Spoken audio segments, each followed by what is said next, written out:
Yo, t'oses pas aller à la messe parce que tu sais pas à quoi ça ressemble, ce qu'il faut faire ou t'as peur d'être perdu. Et ben ça tombe bien parce que cette vidéo-là, c'est un tuto messe. On va voir dans l'ordre ce qui se passe depuis le moment où t'entres dans l'église jusqu'au moment où tu sors de l'église pour rentrer chez toi ou faire ce que tu veux. Ça représente à peu près 1 heure en tout, parfois un peu plus, parfois un peu moins.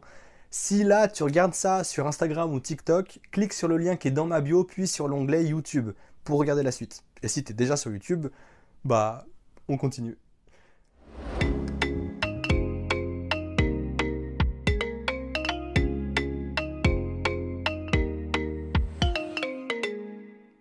C'est bon, t'as trouvé l'heure de la messe le dimanche, généralement 10h30 ou 11h, et parfois 18h ou 19h en plus. Tu t'es décidé à y aller, alors tu te pointes à l'heure, parfait.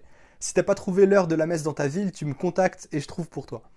T'entres dans l'église et tu verras des bancs ou des chaises dirigées vers une sorte de grande table à l'avant de l'église, c'est l'autel. Tu peux aller t'asseoir à l'une des places au choix direct. Et si tu veux, avant de t'asseoir, tu peux trouver une sorte de cuve, généralement en pierre, avec un peu d'eau dedans. C'est le bénitier. Généralement, c'est juste à côté de l'entrée. Tu trempes le bout de tes doigts dedans et tu fais un beau signe de croix. Haut, bas, gauche, droite. Avec la main droite. Ça rappelle l'eau du baptême, la purification, tout ça. Tu peux aussi prendre un carnet de chant rangé quelque part, pas loin généralement. Tu verras qu'il y aura déjà probablement des gens dans l'église en train de visiter, de préparer la messe ou bien juste assis comme toi. Quoi que tu fasses avant la messe, tu as le droit de bouger, parler à des gens, visiter, mais quand la cloche sonne et que le prêtre commence à s'avancer vers l'autel en procession, c'est le moment où tu es censé être à ta place. Et puis si tu as des doutes, tu t'assieds juste à côté de quelqu'un qui a l'air de maîtriser, et puis tu lui demandes si cette personne peut t'aider à suivre la messe. Et tu verras, ce sera un plaisir. La messe commence, les gens se lèvent et on chante le chant d'entrée, qui est annoncé généralement au micro par la personne qui anime, pendant que le prêtre, avec ses vêtements spéciaux, s'avance en procession vers l'autel, l'embrasse en signe de respect et d'humilité, et puis va vers sa place pendant qu'on continue le chant que tu essayes de suivre au mieux, mais te mets pas la pression. Ces vêtements, sans rentrer dans le détail au prêtre, ils symbolisent sa charge, en fait, qu'il a reçue de Jésus. Tu verras aussi que pendant la messe, il y a 4 grandes étapes. Le temps de l'accueil, puis celui de la parole, puis le temps de l'Eucharistie et enfin le temps de l'envoi. Parfois on se lève, parfois on s'assoit, parfois on se met à genoux pour ceux qui peuvent ou qui veulent, parfois on répond des trucs par cœur, mais t'inquiète, si jamais tu sais pas quoi dire ou quoi faire, tu suis les autres et puis ça viendra au bout de quelques dimanches où tu iras à la messe. Dans tous les cas, vois juste comme c'est beau. Il y a tellement de gens différents, tellement de vies différentes, d'avis différents aussi, et dans tout ce qui pourrait nous diviser, on trouve des choses qui nous unissent à la messe, à travers des gestes ou des mots qu'on dit au même moment de la même manière. Et ces trucs-là, synchro, peuvent sembler un peu bizarres quand c'est la première fois. Mais en fait, cette unité-là, perso, je la trouve trop belle. Alors même si tu ne sais pas quoi dire ou quoi faire, essaie juste de vivre ce moment avec tout le monde et ça sera parfait. Dans cette vidéo-là, je vais te raconter un peu les grandes lignes. Mais t'inquiète, t'es pas obligé de tout retenir d'un coup, là, maintenant, pas de stress. Je te dis juste tout ça pour pas que tu te sentes trop perdu. Et puis, si jamais pendant cette vidéo, il y a des trucs qui te paraissent un peu bizarres ou que tu comprends pas, ne reste pas seul avec tes questions, mais pose-les en commentaire et j'y répondrai, sauf si quelqu'un est plus rapide que moi. Sinon, pose-les à un catho qui s'y connaît vraiment bien, genre un prêtre. Enfin bref, quand le chant d'entrée se finit, le prêtre qui célèbre dit « Nous sommes rassemblés au nom du Père et du Fils et du Saint-Esprit » et tout le monde dit « Amen ». Tout le monde fait le signe de croix pendant qu'il dit ça. Ça montre en fait qu'on est rassemblés au nom de Dieu et que comme Jésus est mort sur une croix pour nous sauver, nous on veut aimer Dieu de toute notre intelligence, de tout notre cœur et de toutes nos forces. Toujours debout, on demande pardon à Dieu pour nos fautes. Ça vaut pas une confession avec un prêtre, mais c'est un bon truc à faire. Parce que Dieu veut qu'on accueille son pardon. Et là, on reconnaît qu'on est faible et c'est un beau signe d'humilité, surtout quand tu as toute l'église qui dit ça en même temps, c'est assez stylé. À ce moment-là, on chante le Kyrie, ou Kyrie eleison, ça vient du grec et ça veut dire Seigneur, prends pitié. Et juste après, comme Dieu est quand même incroyable de nous aimer si fort, on chante le gloire à Dieu, parfois en français, parfois en latin, Gloria in excelsis Deo. Cette prière, elle est inspirée de l'annonce aux bergers par les anges dans la nuit de Noël, en mode « Soyez joyeux, Dieu vient vous sauver ». Le prêtre fait alors une prière au nom de toute l'assemblée avec les bras écartés comme pour porter notre prière et l'adresser à Dieu et à la fin de la prière tout le monde répond Amen.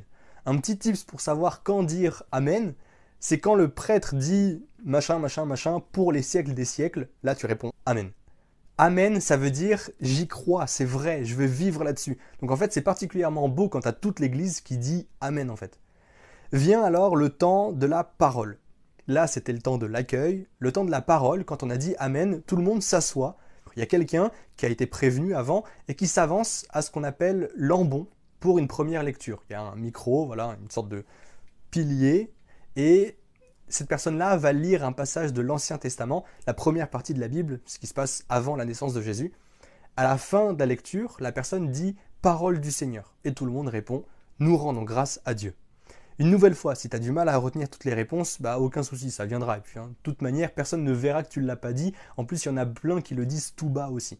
Après cette première lecture vient le psaume. La personne qui chante lance un petit refrain en une phrase que tout le monde répète.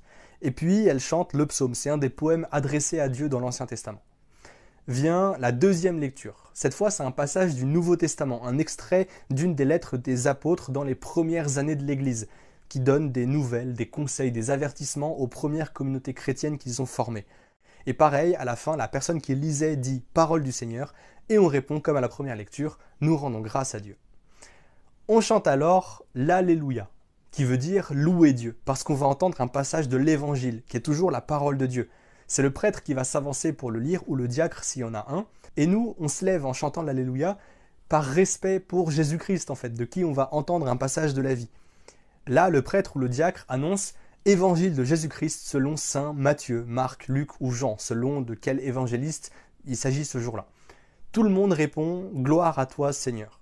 Si jamais le prêtre se fait un kiff et chante cette phrase, ça arrive, on répond avec la même mélodie. À ce moment-là, avec le pouce droit, on se trace une petite croix sur le front, la bouche et le cœur pour montrer que l'évangile doit guider nos pensées, nos paroles et nos sentiments, mais aussi qu'on se sert de notre tête pour comprendre ce qui va être dit. Avec notre bouche, à notre tour, on proclamera la bonne nouvelle et on gardera ces paroles dans notre cœur. L'évangile, on l'écoute debout, parce que c'est Jésus qui parle, techniquement. Quand le prêtre ou le diacre finit de lire le passage de l'évangile, il dit « Acclamons la parole de Dieu ». Tout le monde, à ce moment-là, répond « Louange à toi, Seigneur Jésus ». T'as compris le truc, si le prêtre le dit en chantant, on répond avec la même mélodie. À ce moment-là, tout le monde s'assoit, sauf le prêtre qui reste à l'ambon pour l'homélie, ou le sermon, appelle ça comme tu veux. Il fait en fait une sorte de commentaire en quelques minutes, plus ou moins longues les minutes, de ce qu'il vient de lire, en gros. Après ça, il va s'asseoir une seconde pour laisser à chacun un instant de méditation, et quand il se relève, tout le monde fait pareil pour dire le credo. Ça veut dire « je crois ». C'est un résumé de toute la foi chrétienne en fait. Et si tu ne le connais pas, le credo, tu pourras l'apprendre avec le temps parce que c'est très beau et important à retenir en fait. Depuis toujours, l'Église reprend ces mots-là pour dire sa foi. Alors c'est quand même une prière en même temps très belle et une affirmation très belle à redire à chaque fois tous ensemble. Ensuite, il y a quelqu'un qui s'avance à l'ambon pour la prière universelle. C'est la prière de l'Église, à plein d'intentions différentes. Et on s'y joint tous, avec un petit refrain qui sera proposé juste avant, comme pour le psaume un peu plus tôt. Jusque-là, c'était le temps de la parole. Et juste après ça, on entre dans le temps de l'Eucharistie. C'est le moment de la messe. C'est un peu là que va se passer le truc de ta vie en fait. Dieu qui, mystérieusement, se fait réellement présent, sous l'apparence du pain et du vin. Pourquoi le pain et le vin ? Peut-être parce que c'est un truc super commun et que nous, on a besoin d'un truc physique sur lequel appuyer notre foi. Donc Dieu vient à nous sous la forme la plus simple pour qu'on soit unis à lui. Et le prêtre alors s'avance vers l'autel sur lequel il va poser les offrandes, le pain et le vin. Tout le monde se joint spirituellement à cette offrande. Le prêtre à l'autel, c'est juste celui qui parle un peu pour tout le monde, quoi. Mais techniquement, on participe tous à la messe. Quand le pain ou le vin est posé sur l'autel, ça signifie qu'il est offert à Dieu. C'est pour ça qu'on appelle ce moment l'offertoire. À ce moment-là, le prêtre dit une phrase qui est très belle « Tu es béni, Dieu de l'univers, toi qui nous donnes ce pain, fruit de la terre et du travail des hommes, nous te le présentons, il deviendra le pain de la vie. » Tout le monde répond alors « Béni soit Dieu, maintenant et toujours. » Ensuite, le prêtre dit la même chose à peu près pour le vin, et tout le monde répond encore la même chose « Béni soit Dieu, maintenant et toujours. » Comme à ce moment-là, on offre des trucs à Dieu, le fruit de notre travail, on peut aussi offrir un peu d'argent, le fruit de notre travail, qui va servir à l'Église, qui vit de dons en fait. Et ça va servir à l'entretien, aux prêtres, à tout ce qui est nécessaire finalement, matériellement. Il y a des paniers qui vont circuler, et dedans, si tu veux, tu peux mettre une pièce ou un billet. Et là, il y a même des paniers un peu technologiques qui tournent, c'est parfois un truc où tu peux payer directement avec ta carte très rapidement. Pendant ce temps-là, le prêtre fait une prière sur les offrandes. Il finit par « Par Jésus-Christ notre Seigneur ». On répond donc Amen. On chante ce qu'on appelle le Sanctus. En fait, On reprend les mots des anges dans la vision du prophète Isaïe dans l'Ancien Testament, les anges qui se disent l'un à l'autre la sainteté de Dieu. On reprend en même temps les paroles par lesquelles les Juifs à Jérusalem ont acclamé le Messie, Jésus, le dimanche des Rameaux. On dit qu'à ce moment-là, on se joint au chant des anges dans le ciel. C'est beau, non? Et juste après ça, on fait mémoire du dernier repas de Jésus. C'est ce grand mystère en fait qui est au cœur de l'Eucharistie. Le prêtre refait les gestes que Jésus a faits au cours de son dernier repas. Et depuis des siècles, à travers ces gestes, Jésus se rend présent au monde et à son Église dans le sacrement de l'Eucharistie. À la consécration, le moment où le prêtre consacre les offrandes, au nom de toute l'assemblée, tous les gens qui sont là, le prêtre prie Dieu d'envoyer son esprit sur les offrandes. L'Esprit Saint rend réelle la présence de Jésus dans le pain et le vin, comme Jésus l'a promis au cours de son dernier repas. Le pain et le vin deviennent vraiment le corps et le sang du Christ. Et comme ça, Jésus se fait nourriture pour celui qui le reçoit. Pendant ce temps-là, tout le monde est généralement debout, mais tu verras des gens se mettre à genoux, genre moi, si on va à la messe ensemble. Dans certaines églises en France, ou certains pays comme la Pologne, il y a carrément tout le monde dans l'église qui se met à genoux à ce moment-là, et c'est trop beau, ça marque combien ce moment-là est immense en fait. Tellement grand que sur ce moment-là, pour ce moment-là, l'église dit que l'Eucharistie est la source et le sommet de toute vie chrétienne. Ça en a peut-être pas l'air vu l'humilité de Dieu, mais à ce moment-là, le paradis s'ouvre devant nous. Donc perso, je peux que me mettre à genoux à ce moment-là. Quand tout le monde se relève, on dit la prière que Jésus nous a apprise, le Notre Père. Si tu essaies de l'apprendre, c'est trop cool, parce que ça fait partie vraiment des trucs qui valent le coup d'être retenus par cœur. Jésus a dit à ses apôtres, « Je vous laisse la paix, je vous donne ma paix ». Alors on demande à Jésus de nous donner sa paix, et par Jésus, on accorde la paix à tous ceux qui nous entourent. Donc souvent, juste après, le prêtre dit « Donnez-vous la paix » ou dans la charité de Christ, « Donnez-vous un signe de paix ». Tu peux serrer la main à tes voisins, sourire aux gens qui sont un peu plus loin, enfin tu fais ce que tu veux en signe de paix. Tu verras, il y a des gens qui se retournent en fait à ce moment-là, et puis ils se font la bise, ou ils se serrent la main, ou ils se regardent, ils se font coucou, ça dépend. Mais en fait, juste si tu souris à tes voisins, ça marche très bien. Dès que c'est fait, on chante ce qu'on appelle l'Agnus Dei, en latin, l'agneau de Dieu. Comme on le lit dans la Bible, juste avant le jour de la Pâque juive, les gens mangeaient un agneau. C'était en fait le truc traditionnel. Mais ce jour-là, Jésus est mort. Enfin, il est arrêté, puis il est mort, tué pour nos péchés. Quelque temps avant ça, Jean le Baptiste, le dernier prophète, avait désigné Jésus comme l'agneau de Dieu, justement, qui donne sa vie pour nous ouvrir les portes du paradis et par là, pour nous sauver. Alors, en mémoire de sa mort et de sa résurrection, on chante « Agneau de Dieu qui enlève les péchés du monde, prends pitié de nous, donne-nous la paix ». Le prêtre, en même temps, casse une hostie en deux, comme Jésus l'avait fait au moment de son dernier repas avec les apôtres. On le lit dans la Bible, il rompit le pain et le donna à ses disciples en disant « Prenez et mangez-en tous, ceci est mon corps livré pour vous ». Le prêtre aura répété les mêmes mots un peu plus tôt. Une fois que le prêtre a fait ça, on dit la même chose que ce qu'on lit dans l'évangile selon saint Luc au chapitre 7. À ce moment-là, il y avait un centurion romain qui a manifesté sa foi en Jésus en lui demandant de guérir son serviteur malade. Et du haut de sa haute position dans l'armée, il a quand même dit humblement devant Jésus « Seigneur, je ne suis pas digne de te recevoir sous mon toit, mais dis seulement une parole et mon serviteur sera guéri. » Là, on dit la même chose. « Seigneur, je ne suis pas digne de te recevoir, mais dis seulement une parole et je serai guéri. » C'est alors le moment de la communion. Tout le monde peut s'approcher. Si tu as fait ta première communion et que tu t'es confessé au moins une fois ces derniers mois et que tu n'as pas de péché grave sur la conscience, tu entres dans la file pour communier, debout ou à genoux, dans la main comme ça, en faisant un petit creux, une sorte de trône pour le corps du Christ, ou dans la bouche directement. Tu ouvres un peu la bouche, le prêtre dépose l'hostie dedans et tu as communié. Si tu n'as pas fait ta première communion, ou que tu t'es confessé il y a trop longtemps, ou tu n'es juste pas en état de communier, peu importe les raisons, tu peux évidemment t'approcher aussi. Avance-toi les bras croisés sur les épaules, il y a plein de gens qui font ça, et tu recevras une bénédiction. Même si tu ne communies pas au corps du Christ, il y a des grâces de Dieu pour toi, évidemment. Après ça, tu peux retourner à ta place, rester debout ou t'agenouiller comme tu veux pour te recueillir un peu.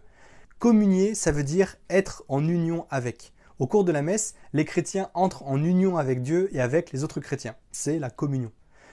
On entre alors, après le temps de l'Eucharistie, dans le dernier temps de la messe, le temps de l'envoi. Après une courte prière que dit le prêtre, une nouvelle fois les bras écartés, comme d'hab, au nom de tout le monde, et à laquelle on répond « Amen », le prêtre bénit tous ceux qui sont là, et donc nous on fait un petit signe de croix en même temps. Une bénédiction, c'est le fait de dire du bien. Une bénédiction, enfin bien dire. En nous bénissant, Dieu reconnaît ce qu'il y a de bon en chaque personne, il dit qu'il veut notre bonheur et qu'il nous donne sa force. Le prêtre enchaîne en nous souhaitant la paix, en disant simplement « Allez dans la paix du Christ ». On répond « Nous rendons grâce à Dieu ». Mais une nouvelle fois encore, si jamais tu ne sais pas quoi répondre, t'inquiète, pas de stress, ça viendra petit à petit. À ce moment-là, on chante le chant d'envoi durant lequel le prêtre sort. Le mot « messe » a donné le mot « mission ». Comme Jésus a envoyé ses disciples, nous aussi on est envoyés avec les autres chrétiens pour annoncer la bonne nouvelle, évangéliser. Et on évangélise d'abord à travers notre joie d'être chrétien. En kiffant notre vie avec Dieu, les autres verront ça et voudront kiffer avec nous. Là, en fait, on est en mission. Et la messe, c'est en quelque sorte notre nourriture pour la route. Là, chacun fait un peu ce qu'il veut, parce que c'est la fin de la messe. Donc les gens discutent entre eux, ou alors ils rentrent chez eux, ou alors ils prient encore un peu. Toi, tu fais ce que tu veux. Mais si ça te dit, va vers l'endroit où est parti le prêtre, et puis si quelqu'un lui parle déjà, t'attends une seconde, mais tu lui demandes comment t'inscrire au caté, par exemple, comment être baptisé si tu veux, ou te préparer à la première communion, ou même te confesser si jamais tu as envie. Ou simplement, tu lui dis que tu viens d'arriver ici et que tu es nouveau ou nouvelle. Et ça lui fera super plaisir, et avec un peu de chance, il va te dire des trucs trop cool. Si tu veux aussi, tu peux aller discuter avec des gens ou rentrer chez toi directement, comme tu veux. En sortant, tu peux refaire un petit signe de croix avec de l'eau, comme tu as fait en entrant, haut, bas, gauche, droite, avec la main droite, et voilà, t'es à la messe. Si jamais tu voudrais être accompagné pour y aller, tu peux cliquer sur le lien qui est dans la description, et dans la case « Accompagner, être accompagné à la messe », tu tomberas sur un tableau. En fonction de ta région, tu as juste à écrire dans ce tableau le nom de ta ville, un moyen de te contacter, et si quelqu'un habite pas loin de chez toi et voudrait bien accompagner des gens à la messe, eh ben il te contactera comme ça et vous irez ensemble. Ou alors toi tu le contacteras, voilà, vous vous arrangerez. Mais l'idéal, plutôt que d'attendre que quelqu'un te contacte, ce qui pourrait malheureusement ne jamais arriver si les gens ne regardent pas le tableau, c'est que tu y ailles dès que possible de toi-même, un dimanche, pour pas laisser le temps de te déchauffer, parce que malheureusement ça peut aller très vite. Vas-y, même seul. Il est évident que ça va très bien se passer, et puis tu vas peut-être même rencontrer des gens trop cool.